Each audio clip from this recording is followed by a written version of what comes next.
Bienvenue dans l'arc-en-ciel. À vous, nomades des corridors, voyageurs masqués, bourlingueurs devant l'éternel.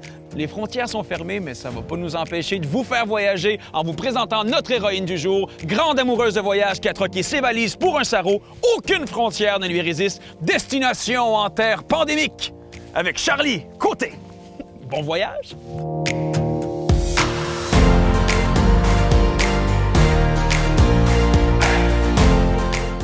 Une femme engagée qui ne recule devant aucun dossier complexe. Voilà comment décrivent les collègues de Charlie.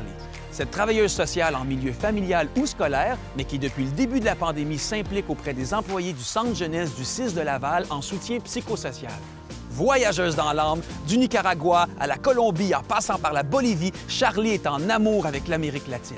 Pour elle, c'est l'authenticité, la richesse d'une culture. C'est d'ailleurs suite à l'une de ses missions à l'étranger qu'elle décide de devenir travailleuse sociale. Dans une autre vie, Charlie serait guide de voyage pour pouvoir faire le tour du monde sans contrainte. Elle aime marcher et s'évader sur le bord de l'eau, besoin qui lui vient de ses origines saguenéennes.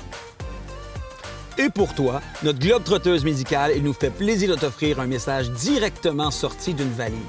Écrivaine, nomadenée et citoyenne du monde au sourire de feu, Lydiane transporte des centaines de milliers de personnes avec elle sur les différentes plateformes numériques. Elle est une des rares personnes qui peut partager sa passion pour le voyage en toute simplicité. La plus grande globe-trotteuse du Québec, Lydiane, autour du monde. Salut Charlie! J'ai su qu'on avait quelques points en commun, toi puis moi, et à commencer par la passion du voyage. J'espère que tu vas avoir des congés parce que tu le mérites tellement et que tu vas pouvoir toi aussi te promener un peu au Québec. J'ai su que tu venais du Saguenay-Lac-Saint-Jean. C'est certain que je viens visiter la région cet été. Je veux vraiment te remercier du fond du cœur pour ton implication pendant la pandémie, mais aussi avant et après. En fait, c'est un travail qui vaut la peine d'être remercié. Je sais que tu fais pas ça pour ça, mais moi, je veux prendre le temps de te remercier.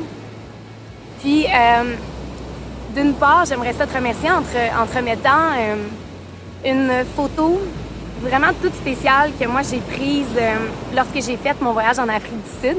Et donc, la photo que je t'offre, c'est une photo développée sur de l'aluminium. Photo en noir et blanc de 2 zèbres que j'ai captées. Pourquoi 2 zèbres? Ça a une grosse signification pour moi parce que c'est pour me dire que le bonheur est tellement bien partagé avec d'autres gens que les voyages sont encore meilleurs quand ils sont savourés avec d'autres personnes.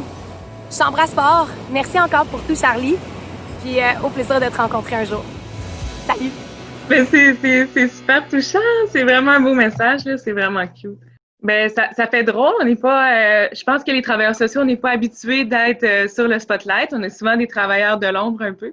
Puis pendant la crise aussi, on a été présents, on a été partout, mais on n'a pas été nécessairement mis à l'avant, donc ça fait chaud au cœur d'avoir cette reconnaissance-là, oui. Ils disent que c'est pas la destination qui compte, mais le chemin pour s'y rendre. Merci de rendre notre chemin plus doux. Merci de garder le cap. Destination santé. Hey, c'est mon avion, ça!